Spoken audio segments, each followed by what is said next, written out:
안녕하세요. 저는 33살에 벌써 이혼녀로 살고 있는 워킹맘이에요. 어떤 분들은 제 나이에 결혼을 결심하는 분들도 많이 있지만 저는 이혼을 하게 되었네요. 솔직히 제일 하고 싶지 않았던 게 이혼이었지만 인생사 정말 알 수가 없네요. 제가 이혼만은 하지 말자라고 생각한 이유는 제가 이혼 가정에서 자라서였어요. 이혼 가정이라고 해서 부모에게 구박을 당하거나 눈칫밥 먹은 적은 한 번도 없었어요. 오히려 저희 엄마가 아빠가 줄 수 있는 사랑까지 2배로 주셔서 부족함 없이 자랐죠. 하지만 한편으로는 온전한 가정에서 자라는 애들이 부럽더라고요. 그래서 성인이 된 저는 만약 결혼을 하게 되면 아이를 위해서라도 이혼은 절대 하지 말아야겠다 생각했죠. 그런 저인데도 이런 결정을 내렸습니다. 할 수 있는 한 나름대로 최선을 다했어요. 그래서 지금은 이러한 결정에 후회되는 부분이 없어요. 현재 저는 카페를 운영하며 아들과 친정엄마와 같이 지내고 있어요. 원래는 전 남편이랑 같이 운영하던 카페였는데 이제는 제 소유가 되어서 몇 명의 알바생을 두고 저 혼자 관리하고 있어요. 가끔 저희 가게에 부모님 2분과 손 꼭 잡고 오는 아이들을 보면 제 아이 생각이 나서 마음이 짠해져요. 그래서 더더욱 아이한테 아빠의 빈자리도 느끼지 못할 만큼 잘해주려고 노력 중이에요. 이혼하게 된 이유는 오로지 전 남편 때문이에요. 유책 배우자라고 할 수 있죠. 아이도 있으니 어떻게든 참고 살려고 했는데 도저히 안 되겠더라고요. 그래서 헤어질 때도 전 남편한테도 아빠 노릇은 제대로 하라고 했었어요. 만약 아빠 노릇도 못하면 평생 애볼 생각하지 말라고 경고했거든요. 그런데 남편도 첫 아들이라 그런지 이혼해서도 아이를 끔찍하게 아껴주고 있네요. 제가 남편이랑 헤어지기로 결심하게 된 계기가 여자들 때문이었어요. 예전에는 여자 사람 친구라는 말이 없었던 것 같은데 요즘 인터넷에서 여사친이라고 줄여서 유행하는 단어가 있더라고요. 어느 순간 생기면서 여자와 남자도 친구가 될 수 있다라고 주장하는 건데 제 남편 보면서 역시 여자와 남자가 그냥 친구가 되기는 어렵다고 느꼈어요. 남편은 솔직히 객관적으로 봤을 때는 잘생긴 얼굴이 결코 아니었어요. 하지만 배려심이 남달랐어요. 여자에게만 말이죠. 연애 시절에도 데이트할 때 저를 세심하게 잘 챙겨주는 모습에 반했거든요. 그런데 다른 여자한테도 세심하긴 마찬가지인 거죠. 원체 친화력이 좋고 외향적인 사람이었어요. 그래서 전 남편은 떨어지는 외모에 비해서 항상 주변에 여자가 많았어요. 하지만 전 남편과는 다르게 저는 여중, 여고, 그리고 여대를 나와서 주변에 남자가 한 명도 없었답니다. 그전까지 남자를 사귄 적이 아예 없었어요. 어떻게 남자를 사귀는지도 잘 몰랐고요. 그런 제가 회사 사람이 소개시켜줘서 남편을 처음 만나게 되었습니다. 이 남자가 제 첫 남자가 아니었다면 이렇게 헤어지는 결말이 나오지 않았을 수 있었을 테죠. 하지만 그때는 홀딱 반해버린 후인걸요. 항상 먼저 리드해주고 싱긋 웃어주는 미소도 좋았어요. 제가 생각하지 못한 순간에 이것저것 엄마처럼 챙겨주는 섬세함도 반하게 된 이유였죠. 그래서 가정을 꾸리면 참 행복하겠다 생각했습니다. 양가 어른들에게 교제 사실을 오픈하고 나서 슬슬 결혼 얘기가 나왔어요.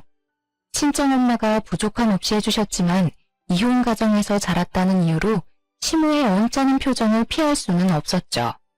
그때마다 중간에서 남편이 잘 대처했거든요. 그리고 다들 결혼 준비하면서 많이 싸운다고 해서 나름 걱정도 많이 했어요. 연애 때 한 번도 안 싸운 커플도 결혼식 준비하면서는 싸운다라는 말을 들었거든요. 그런데 저희는 서로 큰 소리 오가는 거 없이 양보하며 잘 풀어나갔죠. 오히려 결혼식 준비하면서 싸웠다는 사람들 보면서 왜 싸우지? 라는 생각을 했었네요. 하지만 저는 결혼식을 끝낸 이후에 싸우게 되었어요. 정확히는 결혼식 스냅 사진을 보고 말이죠. 남편과 같이 앉아서 사진을 확인하는데 마지막쯤 신랑 신부 친구들과 함께 찍은 사진을 보게 되었죠. 이게 웬걸? 누가 신부인지 헷갈리게 밝은 옷을 입은 여자들이 생각보다 많더라고요. 하객으로 온 사람들은 최대한 하얀 옷을 피하려고 하잖아요. 그게 신부에 대한 매너이기도 하고요. 그런데 죄다 화이트 베이지 컬러의 밝은 색상의 옷만 입고 왔더라고요. 저는 모르는 여자들이라 남편에게 누군지 물어보았죠. 자기야, 신부 대기실에 있을 때 이런 옷 입은 사람들 못 봤는데? 이 사람들 누구야? 당신 친구야? 응, 내 고등학교랑 대학교 동창들이야. 꼭 청첩장 달라고 하길래 줬더니 다들 많이 와줬네. 아무리 친하게 지낸 친구라고 해도 이게 뭐야. 결혼식 사진인데 당신 옆에 딱 붙어서 사진 찍는 것도 이상하고. 옷 스타일은 또 뭐야? 당신 사이에 두고 신부만 여러 명인 것 같잖아. 뭐야 이 사진? 보기만 해도 기분 나빠. 애들이 장난치려고 이렇게 했나 봐. 기분 나빴어? 워낙 장난꾸러기인 애들이라 이렇게 하면서 나중에 골탕 먹이고 싶었나 봐. 애들이 결혼을 못해서 아직 철이 덜 들었어. 자기가 이해해줘. 아니, 좀 심한 것 같아. 이 사람들 진짜 이상한 거 아니야? 솔직히 어두운 색깔 옷도 아니고 하얀 옷만 입고 일부러 신랑 옆에 선 거 아니야? 이런 사진 찍는 사진기사분이 무슨 생각이셨던 거지? 식장의 다른 하객들도 이 모습을 다 본 거 아니야. 이게 장난으로 끝날 일이야? 이 사진 하나 때문에 내 결혼식이 엉망이 된 기분이야. 기분 풀어. 우리 결혼식 잘 끝내놓고 왜 사진으로 싸워야 하는 거야? 그리고 내 친구들이 장난친 건데 왜 그렇게 예민하게 생각해? 당신도 친구들 있잖아. 이해를 못하는 제가 이상하다는 듯이 말하더라고요. 제가 이상하다고 콕 집어서 말하는 건 아니지만 이해심이 없다는 뉘앙스를 풍기는 게 참 거슬렸어요. 나는 남자인 친구들 아예 없어. 그런데 당신은 왜 이렇게 여자인 친구들이 근처에 많아? 그리고 너무 가깝게 지내는 거 아니야? 그러니까 결혼식에서도 이렇게 선 넘는 행동을 하는 거지. 내가 애들한테 뭐라고 할게. 미안해. 그렇게까지 기분 나빠할 줄 몰랐어. 그런데 당신이 좀 예민한 것도 있는 것 같으니까 그만하자.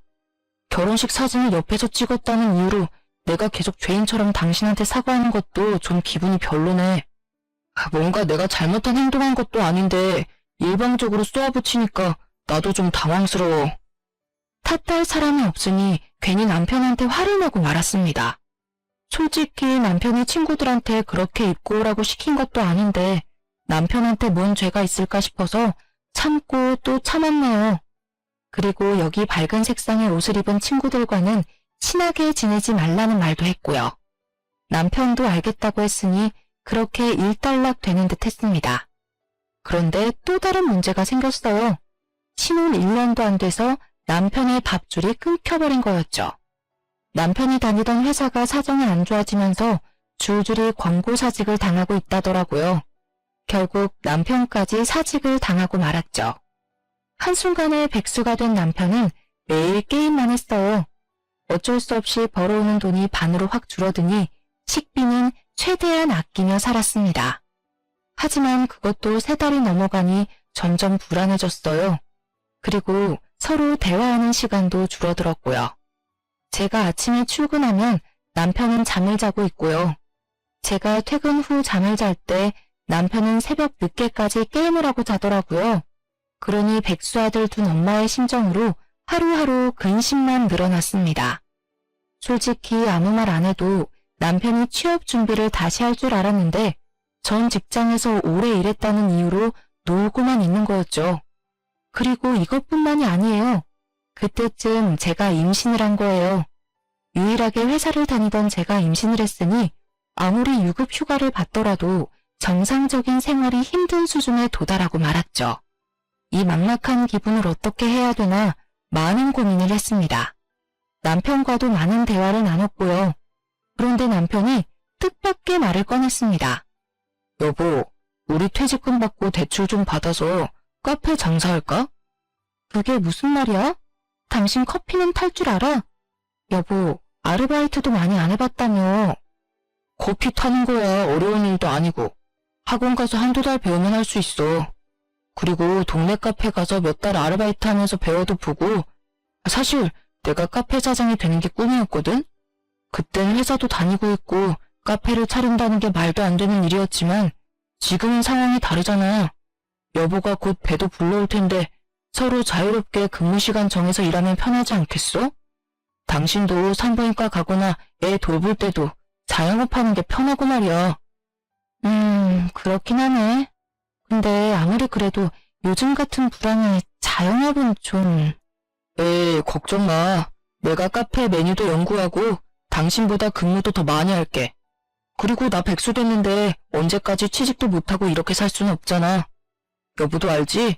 나 취직 안 되고 있는 거. 사실 그동안 취직 준비를 아예 안 한 건 아니야. 그런데 나이가 많아서 그런지 다들 1차에도 합격을 안 시켜주더라. 그러니 우리가 먹고 살 길은 자영업밖에 없어, 여보. 남편의 적극적인 의견에 전 설득당하고 말았죠. 그래서 오히려 기회라 생각하고 긍정적으로 퇴사했습니다. 제가 육아휴직을 신청해도 회사에서 사직을 권유할 수도 있는 일이잖아요. 퇴사하고 받은 퇴직금과 자영업 대출 받으면 카페 창업은 가능하겠다 싶었거든요. 그런데 한날은 시어머니가 저희 부부를 집에 부르시더라고요. 왔니? 앉아봐라. 너네 임신도 했고 몇 달 뒤면 출산까지 하는데 둘이 밥벌이가 없어서 되겠니? 그리고 아들, 넌 언제까지 게임만 하고 자빠져 있을 거니? 엄마도 참. 사실 우리 같이 사업할까 생각 중이야. 대출 좀 받으면 커피숍 하나 할 수 있을 것 같아서. 지금 어디 위치에 하면 좋을지 알아보고 예산도 생각해서 열심히 찾아보고 있어. 이렇게 말씀드리니 어머님이 잠시 생각하시더라고요. 그래, 너 회사 다니면서 또 권고사직 당할까 전전긍긍 하는 것보다는 사업장 하나 갖고 있는 게 더 좋을 수도 있겠다. 엄마가 예전에 너 주려고 적금 든 거 있는데 그거 줄 테니까 이왕 사업하는 거 잘해봐라. 그리고 사업하게 되면 아이 키우면서 하기도 좋을 수 있으니 잘 선택한 것 같다. 어머님이 선뜻 돈을 지원해 주셔서 너무 감사했어요.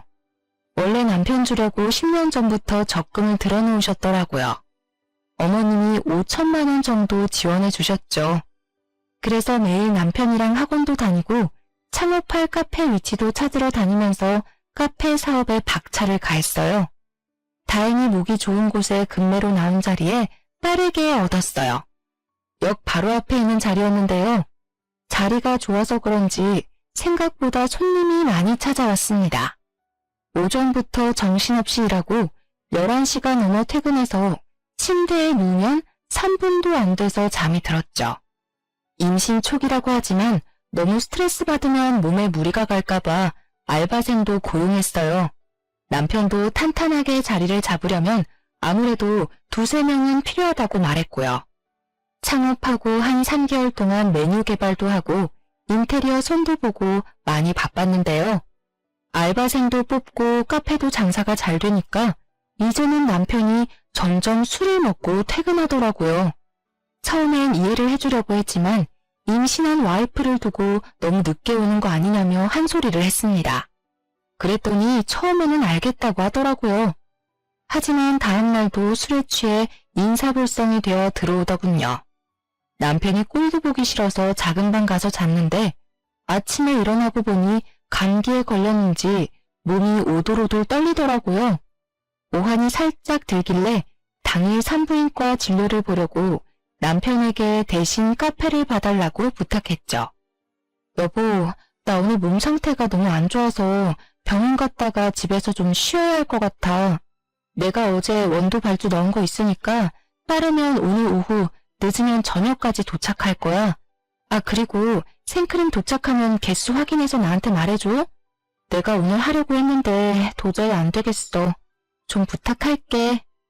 아, 당신 요즘 임신했다는 핑계로 일 너무 안 하려고 하는 거 아니야? 내 친구 보니까 임신해도 만삭 때까지 일 다니고 그러는데 당신은 이제 14주 정도 됐는데 왜 이렇게 엄살을 부리는 거야? 뭐라고? 엄살? 내가 얼마나 열심히 일하는데.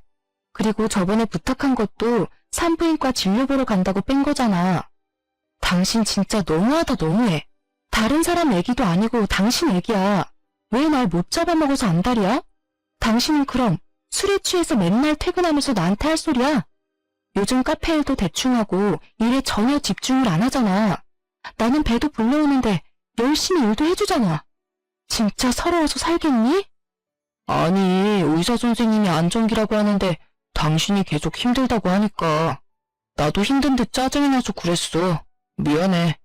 근데 내 친구 보니까 애 가지고서도 하나도 안 힘들어했는데 당신은 왜 이렇게 힘들어하는지 모르겠네. 계속 은근하게 친구와 저를 비교하는 말투가 짜증이 나더라고요. 그래서 어쩌라고. 내가 아픈 게 지금 거짓말 같으니 병원 가지 말고 출근해서 일하라는 거야? 지금 당신이 하고 싶은 말이 그거냐고. 아니야, 쉬어. 당신이 말한 거 내가 오늘 다 할 테니까 오늘은 쉬어. 나 다녀올게. 제가 화를 내니 그 상황을 피하고 싶었는지 후다닥 나가버리더라고요. 너무 억울했어요. 사실 요즘 알바생 구하는 게 어렵기도 하고 매장 관리도 남편이 안 하길래 제가 대신하고 있었거든요. 오래 서 있으면 다리도 퉁퉁 붓고 배도 싸하게 아플 때가 있는데 휴식을 취하고 싶지만 어쩔 수 없이 꾹 참고 일했어요. 그런데 겨우 하루 근무 쉬는 걸로 이런 소리를 들어야 하나 싶었죠. 그렇게 또 일주일에 딱 하루 쉬면서 일하고 있는데 남편이 배달하러 간다고 하고 1시간이 지나도 안 오더라고요. 근처 상가에 온 주문이라 남편이 직접 배달을 간 거였는데요. 걸어서 10분도 안 걸리는 곳을 1시간이 넘어도 오지 않다니 무슨 일이 생긴 건가 싶었죠. 그리고 하필이면 그때 배가 너무 아파서 어쩔 수 없이 남편에게 급하게 전화를 걸었습니다. 그랬더니 배달하는 도중에 친구를 만나서 잠깐 얘기 중이었다고 하더라고요. 전화를 끊고 한 30분 뒤에 남편이 입술을 잔뜩 내밀면서 들어오더라고요. 아, 또 아파? 당신 몸 어디 안 좋은 거 아니야? 왜 내가 좀 쉬려고 하면 아픈 건데? 당신 나 쉬는 거 보기 싫으니까 배 아프다는 핑계 대면서 나 일 시키고 싶은 거 아니야? 뭐? 내가 아픈 척 연기하는 것 같아? 진짜 말이 너무 심하잖아. 솔직히 카페에서 일하는 시간은 내가 더 많은데 왜 그딴 식으로 말하니? 당신 맨날 배달하러 간다고 하고 나가고 2~3시간 뒤에 올 때도 많이 있잖아. 대체 어디 가서 뭘 하고 다니는 거야? 당신만 임신한 것도 아닌데 왜 이렇게 유난 떠는지 모르겠어. 유난?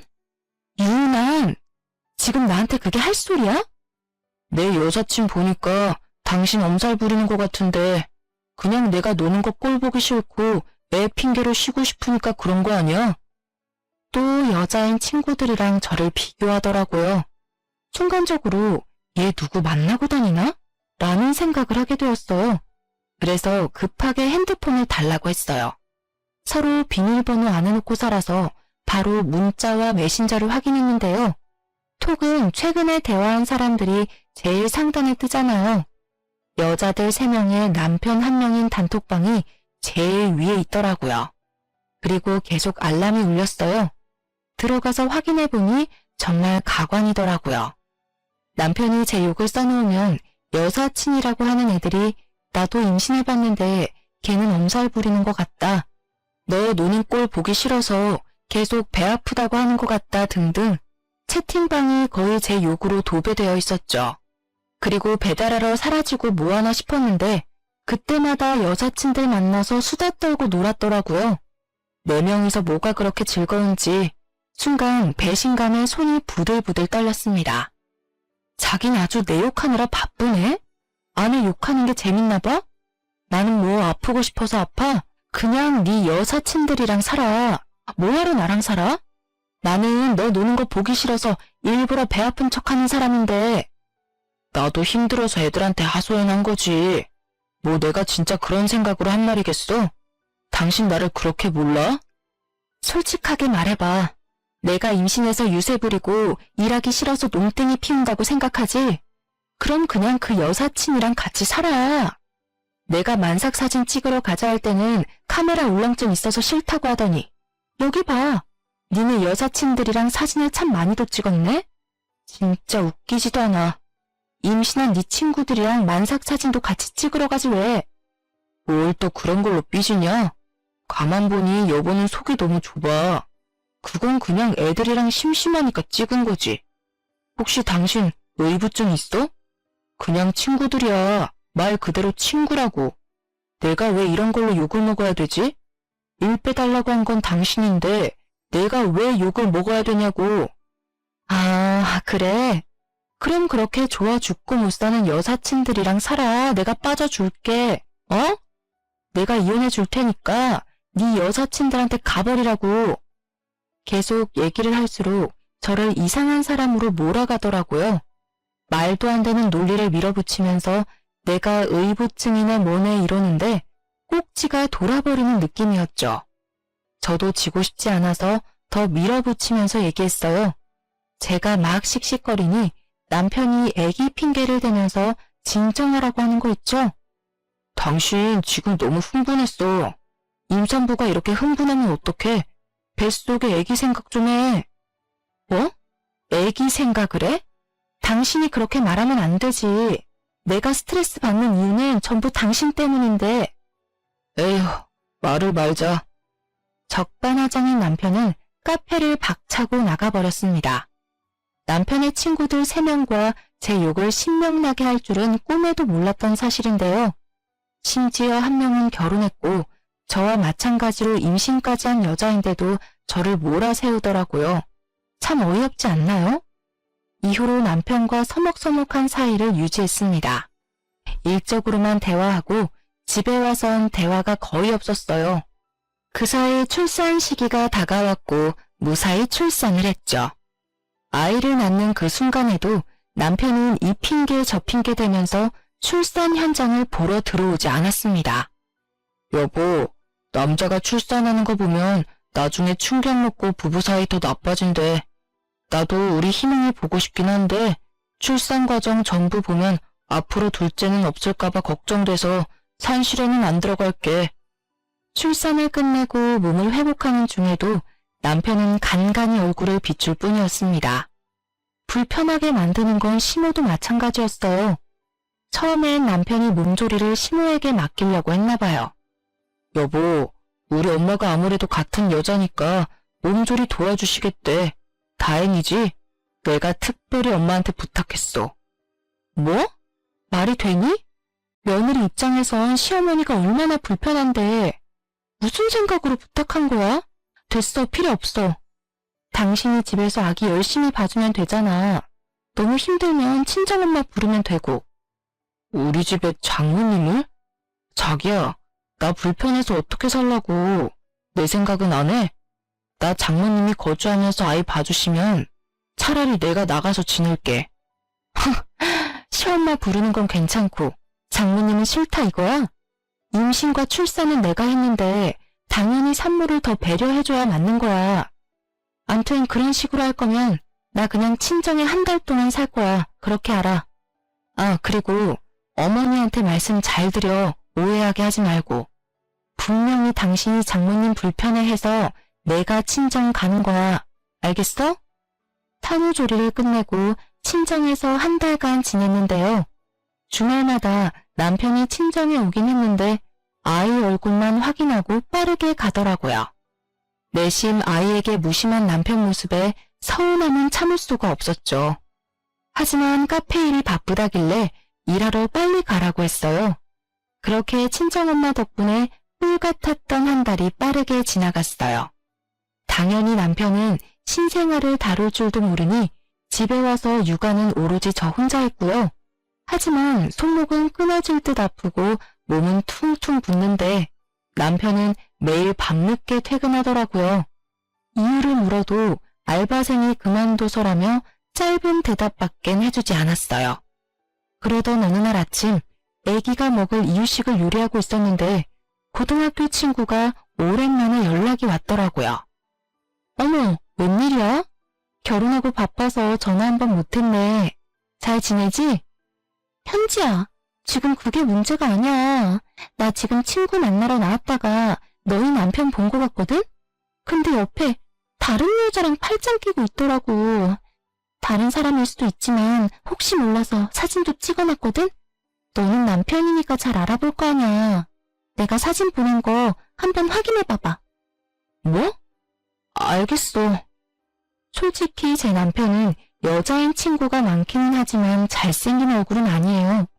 그냥 길 가면 많이 볼 수 있는 정도의 흔해 빠진 얼굴이고, 저도 남편 얼굴 보고 결혼한 게 아니라 친절하고 배려 있는 모습에 반해서 결혼을 결심하게 된 거였거든요. 그래서 뭔가 남편이 바람을 필 거라고는 생각해 본 적이 없었는데 그 얘기를 듣고는 깜짝 놀라 휴대폰을 떨어뜨리고 말았죠. 제가 너무 남편을 믿은 게 화근이었죠. 곁에 있는 여자들이 친구라고 하길래 그저 친구로서 대할 줄 알았는데 한 번도 의심이라는 걸 하지 않은 게 잘못이었습니다. 친구가 보낸 사진을 확인했는데 입고 나간 옷을 보면 분명 남편이 맞더라고요. 다른 여자랑 팔짱 끼고 다정하게 웃고 있는 걸 보니 정말 피가 거꾸로 솟는 기분이었어요. 확대해보니 우리 결혼식에 하얀 옷을 입고 당당하게 남편 옆에서 사진을 찍은 년이었어요. 속에서 천불이 나더라고요. 그럼 그렇지. 친구 사이에 당당하게 결혼식을 깽판 칠 리가 없는데 말이죠. 앞으로 어떻게 해야 될지 생각하고 있는데 시어머니한테서 전화가 오더라고요. 예, 우리 손주는 잘 있니? 너는 애가 집에서 쉬면서 전화를 안 하니? 하여튼 요즘 것들은 시부모 공경할 줄은 모른다니까? 꼭 내가 전화를 해야지만 되겠니? 이 정도의 얘기는 시어머니로서 충분히 할 수 있는 말이긴 하지만 남편 때문에 기분이 상한 저는 그 말도 안 좋게 들리더라고요. 그래서 시어머니한테 화를 내고 말았어요. 아, 어머님, 저 집에서 이유식 만들고 있었고 매일매일 바쁘게 살고 있어요. 그리고 마침 전화 오셨으니 말씀드릴게요. 지금 애기 아빠가 저 몰래 바람을 피고 있더라고요. 어떻게 생각하세요? 뭐? 지금 그게 무슨 말이니? 애기 아빠가 바람을 피고 있어? 누구랑? 네, 애기 아빠가 친구가 워낙 많아야 말이죠. 결혼식 때도 찾아왔던데 자주 연락하고 붙어 다니더니 이제 정분이 들었나 봐요. 충격적이시죠? 저도 지금 어떻게 해야 될지 생각 중이었거든요. 어머님은 아들을 어떻게 교육시켰길래 임신한 와이프 두고 바람을 나게 만들어요? 얘는 그거 다 너가 남편한테 잘 못하니까 밖으로 눈을 돌리는 거지. 너가 잘했어 봐라. 다른 여자가 눈에 들어오나. 남편이 바람 피는 거는 여자 잘못도 있는 거야. 남편이 집에 들어오면 사근사근 대해주면서 그래야지. 너는 맨날 애기 보는 거 힘들다고 징징거린다며? 그러니 다른 여자들이 눈에 들어오는 게다. 이건 네 책임도 있는 거야. 네? 말이 되는 소리 하세요. 남편이 바람 폈는데 제 잘못이라뇨. 지금 제가 잔소리 몇 번 했다고 바람 피면 이 세상 남자들 다 바람 펴요. 힘들다고 징징거린 것도 남편이 그만큼 못해줘서 그런 거잖아요. 정말 어머님이 그렇게 말씀하시면 안 되죠. 네 시아버지 봐라. 내가 잘하니 그런 일 한 번이 없잖니. 그리고 너 괜히 가정에 분란 만들지 말고 그냥 가만히 있어라. 내가 전화해서 얘기할 테니. 괜히 너가 아는 척해서 일 크게 만들면 시끄럽기만 하고 해결이 되겠니? 그러니 그냥 너는 모르는 척 해라. 시무가 일방적으로 전화를 뚝 끊었어요. 아이가 갑자기 절 쳐다보면서 방긋방긋 웃는데 차마 이혼을 결심할 수가 없었어요. 절대 이혼 가정에서 키우지 않겠다고 생각했는데 그게 산산조각이 날 것 같아서 눈물이 줄줄 흘렀어요. 아이를 위해서라도 남편을 설득하는 게 낫지 않을까? 내가 잘 얘기하면 남편이 되돌아오지 않을까? 이런 생각을 하고 말았습니다. 그래서 퇴근한 남편에게 말을 걸었죠. 당신 지금 뭐하고 오는 거야? 일하고 오지 뭐라고 와. 오늘도 손님이 많아서 정신이 없었어. 아, 그래? 점심은 뭐 먹었어? 오늘도 정신 없어서 그냥 샌드위치 시켜 먹었어? 어? 바빠서 샌드위치 먹었지 뭐. 거짓말하지 마. 당신 오늘 레스토랑 간 거 다 알아. 그리고 당신 지금 바람 피는 거 알고 있으니까 일 더 키우기 싫으면 그만해. 사실 이렇게 말하면 잘못했다며 사과라도 할 줄 알았는데요. 오히려 적반하장으로 나오더라고요. 바람? 무슨 바람? 친한 친구 만나서 밥 한 끼 먹은 게 바람이야? 저번부터 당신 의부증 있는 거 아니야? 친구 없는 거 티내는 것도 아니고 친구랑 같이 밥 먹은 거로 바람이라고 하는 게 말이 돼? 아까는 샌드위치 먹었다며. 그건 왜 거짓말했는데? 찔리는 게 있으니까 거짓말했겠지. 당신이 하도 뭐라 하니까 싸우기 싫어서 그냥 그렇다고 한 거지. 그리고 내가 바람 피운다는 증거 있어? 증거 있냐고. 당신 이렇게 사람 몰아가는 거 아니야. 사실 있는 거라고는 멀리서 친구가 보내준 사진밖에 없었고 남편이 절대 아니라고 잡아떼면 그만인 증거였죠. 제가 가만히 있으니 혼자서 열을 내면서 문을 쾅 닫고 나가버렸습니다. 그날 외박까지 하더라고요. 더 확실한 증거를 찾기 위해 다음날 카페를 찾아갔습니다. 일부러 알바생이 근무하는 시간에 말이죠. 카페에 보안상 설치해둔 CCTV가 2대가 있는데요. 물론 이러려고 쓴 건 아니지만 여기에 남편의 불륜 장면이 있을 것 같아 남편 몰래 남아있는 영상을 모조리 다운받아갔어요. 혹시 몰라 소리까지 녹음되는 CCTV를 비싼 돈 주고 설치했는데 참 다행이죠. 왜냐면 남편이 친구들을 데려와서 데이트를 했더라고요. 횟수가 한두 번이 아니었습니다. 서로 근무 시간이 다르니 그 점을 남편이 이용해서 아주 편하게 바람을 피웠더군요. 정신을 차려보니 전 외장하드를 들고 가까운 변호사 사무실을 찾아가고 있더라고요. 무슨 정신으로 계약서를 썼는지도 모르겠어요. 이혼과 상간녀 소송까지 하겠다며 말한 뒤 상담을 끝내고 사무실을 나왔는데요. 눈물이 왈칵 쏟아졌습니다. 돌도 안 지난 아들이 저처럼 이혼 가정에서 살 생각을 하니 눈물이 멈추질 않았습니다. 우느라 퉁퉁 부어버린 눈으로 친정에 달려갔어요. 엄마, 나 이혼하려고. 왜? 너네 싸웠어? 걔 바람났어. 이 썩을 놈이 귀엽고. 딸, 그런 놈 때문에 힘들어하지 마. 이혼 엄마도 해봤잖아. 그거 별거 아니야. 그리고 너가 행복한 게 제일 중요해. 우리 딸 눈물 아까우니까 그놈 위에서 울어주지 마. 엄마는 오히려 따뜻하게 저를 안아주셨어요. 저희 엄마처럼 아이를 키워주면 아빠의 빈자리도 채워줄 수 있지 않을까 생각하며 위로를 받았죠. 며칠 뒤 상간녀 소장이 먼저 도착했는지 남편에게 전화가 왔어요. 당신 상간녀 소송했어? 나한테 말도 안 하고 그런 걸 하면 어떡해.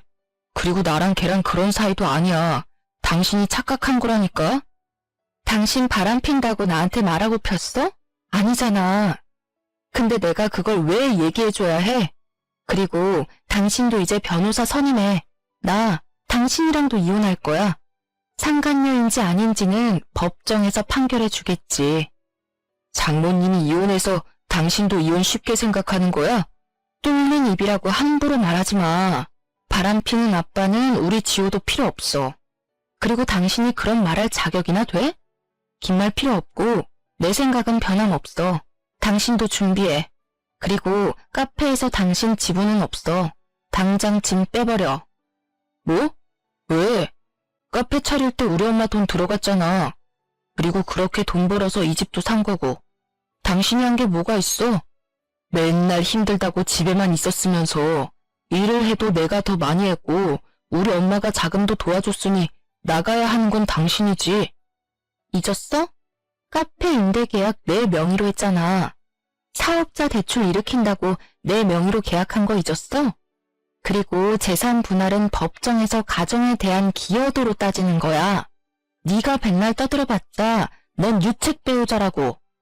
집은 공동명의였는데 카페 계약자는 제 이름으로만 되어 있었어요. 1년에 가까운 시간 동안 법정 공방을 다퉜지만 카페에서 불륜을 저지른 남편의 영상을 증거로 제출해서인지 시어머니가 보태준 5천만 원의 절반은 저의 몫이 되었습니다. 그리고 법원은 재산 분할과는 별도로 유책 배우자가 위자료 3천만 원을 지급해야 된다고 결정이 났죠. 더불어서 카페를 해서 번 돈으로 아파트를 샀기 때문에 아파트는 남편이 갖는 대신 8천만 원을 저에게 지급하는 걸로 마무리되었습니다. 그 정도만 있어도 아들과 살기엔 부족함 없는 돈이었어요. 아, 그리고 상간녀는 소장을 안 받고 이리저리 피하면 해결될 줄 알았나 봐요. 이미 소송은 진행 중인데 말이죠. 뒤늦게 변호사 선임하고 대리 출석시켜도 승소를 할 리가 없죠. 카페에서 일하는 남편을 일부러 불러내고 카페까지 찾아와 불륜을 피운 흔적들이 고스란히 있으니까요. 상간녀에게도 소송 비용을 전부 부담하고 위자료 2천만 원을 받기로 결정이 났습니다. 이렇게 결정이 나니 제 전화번호는 어떻게 알았는지 상간녀가 전화를 걸었더라고요. 정말 잘못했어요. 제발 용서해 주세요.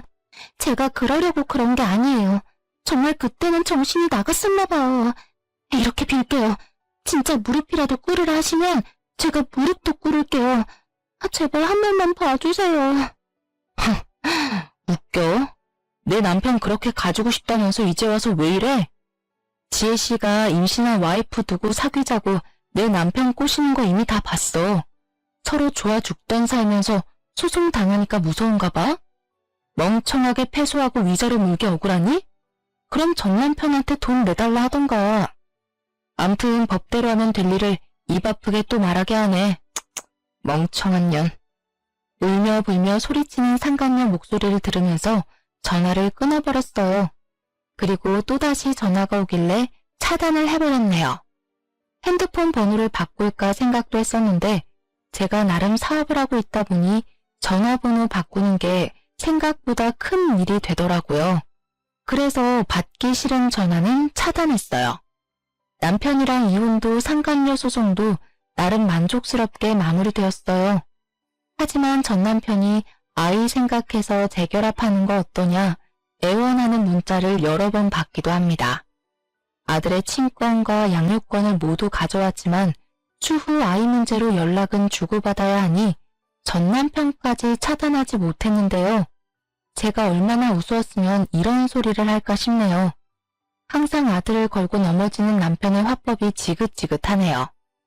이혼 가정에서 자란 제 상처를 이용하는 거잖아요. 아들에게 가질 죄책감을 건드려 어떻게든 재결합을 꿈꾸는가 본데 절대 꿈도 꾸지 말라고 으름장을 놓고 있습니다.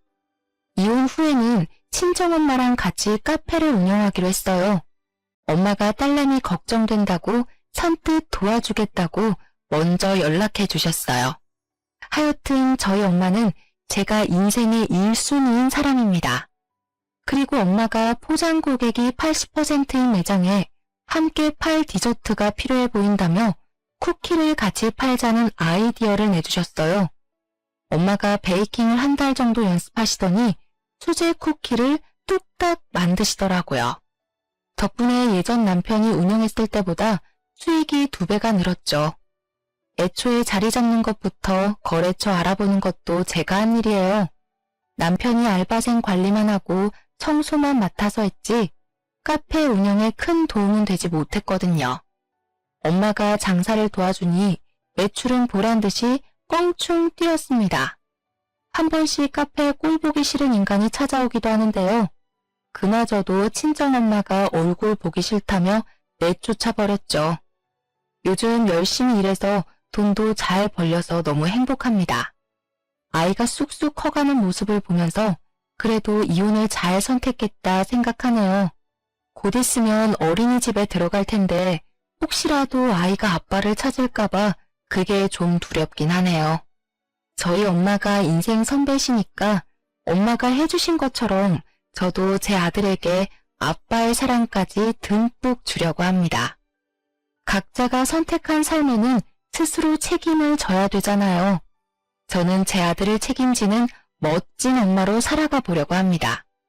이 세상에 각자 사연 없는 사람은 없듯이 저 또한 많은 분들의 사연을 들으며 위로받고 있거든요.